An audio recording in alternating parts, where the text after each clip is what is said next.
C'est encore moi. Comment allez-vous? On va fermer la musique. Fermer la musique, on va se faire accuser de droit d'auteur. Bon.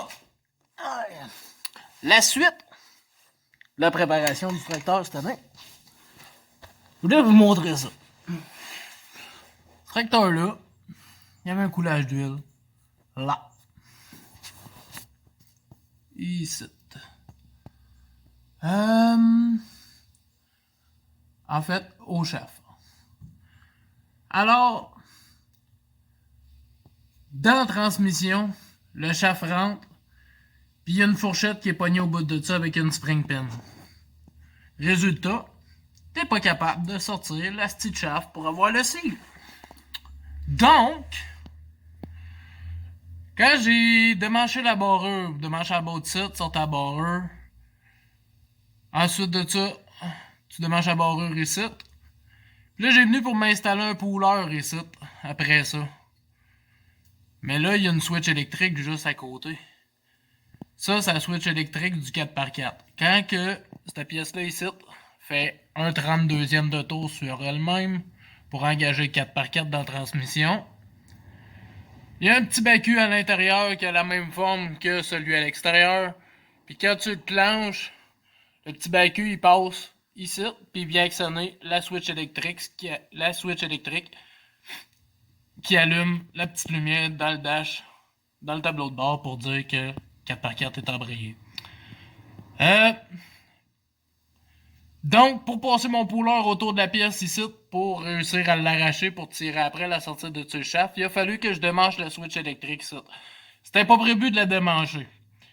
Quand je l'ai démanché, la démanche pour faire de la place, tu sors ça de là.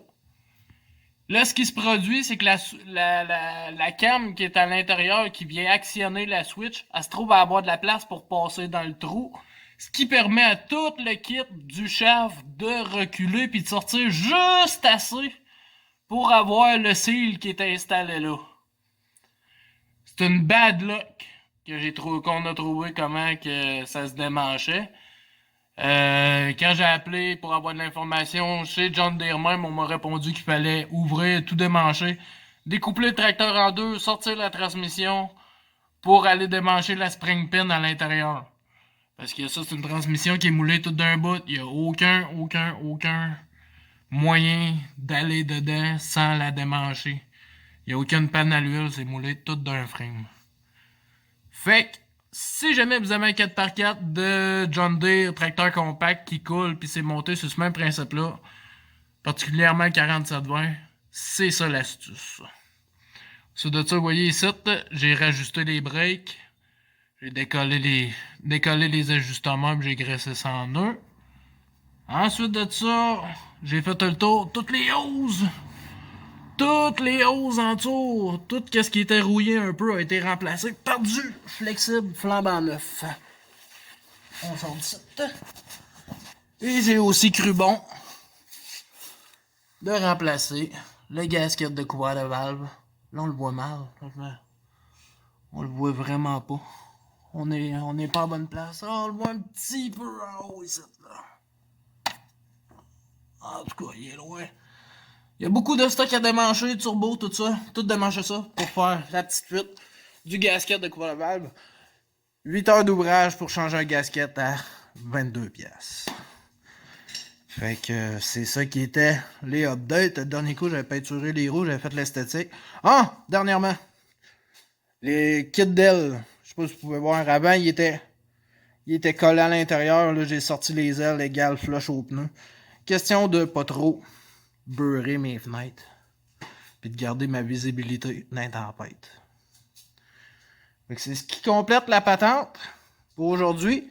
La suite, changement d'huile, les filtreurs, toutes ces shit-là.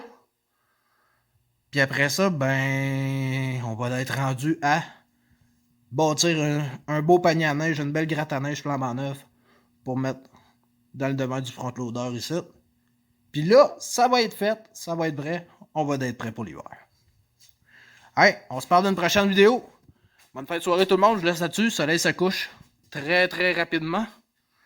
On se repogne.